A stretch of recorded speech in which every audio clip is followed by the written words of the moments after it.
Perkenalkan, aku Alifa Zahro dari kelas 10 IPA 5. Di video ini, aku akan mempresentasikan tentang mind mapping unsur terbentuknya negara. Gambar mind mapping unsur terbentuknya negara. 1. Unsur konstitutif. Rakyat dibagi menjadi penduduk, bukan penduduk, warga negara atau bukan warga negara, dan bangsa. Wilayah yang meliputi daratan, lautan, udara, batas wilayah negara, teritorial dan ekstrateritorial. Pemerintah yang berdaulat dibagi menjadi pemerintah arti luas dan pemerintah arti sempit. Kedua, unsur deklaratif, pengakuan negara lain, dibagi menjadi pengakuan de facto dan pengakuan de jure. Unsur terbentuknya negara. 1. Unsur konstitutif adalah unsur pembentuk yang mutlak ada untuk terjadinya negara.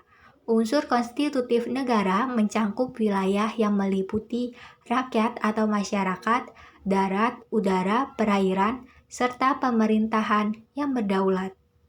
Hal-hal yang termasuk unsur konstitutif ialah A. Wilayah adalah bagian tertentu dari permukaan bumi dan penduduk suatu negara bertempat tinggal secara tetap.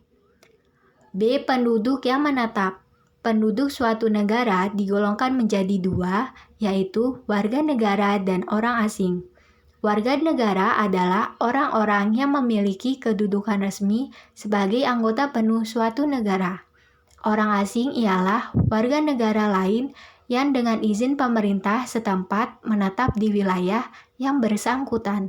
C. Kedaulatan ialah kekuasaan yang tertinggi dalam suatu negara untuk membuat suatu undang-undang serta melaksanakannya dengan semua cara yang tersedia. D. Pemerintah yang berdaulat. Suatu negara mempunyai pemerintah yang berwenang untuk merumuskan serta melaksanakan berbagai keputusan yang mengikat seluruh penduduk yang di dalam wilayahnya. Pemerintah yang berdaulat keluar artinya mempunyai kedudukan yang sederajat dengan negara-negara lain, bebas dari campur tangan negara lain. Pemerintah yang berdaulat ke dalam artinya berwibawa, berwenang, menentukan, dan menegakkan hukum atas warga serta wilayah negaranya.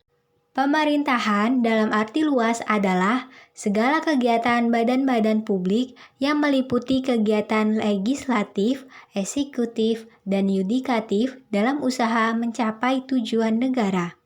Pemerintahan dalam arti sempit adalah segala kegiatan, fungsi, tugas, dan kewajiban yang dijalankan oleh lembaga eksekutif untuk mencapai tujuan negara.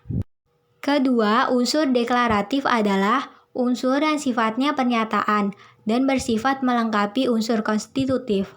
Unsur deklaratif antara lain mencangkup tujuan negara, undang-undang dasar, pengakuan dari negara lain. Macam-macam pengakuan ialah 1. Pengakuan de facto artinya pengakuan menurut kenyataan. Suatu negara diakui karena memang secara nyata telah memenuhi unsur-unsur negara. Kedua, pengakuan de jure artinya adalah pengakuan berdasarkan hukum. Suatu negara diakui secara formal memenuhi persyaratan yang ditentukan oleh hukum internasional untuk dapat berpartisipasi aktif dalam tata pergaulan internasional. Demikian akhir presentasi aku, semoga bermanfaat untuk kita semua.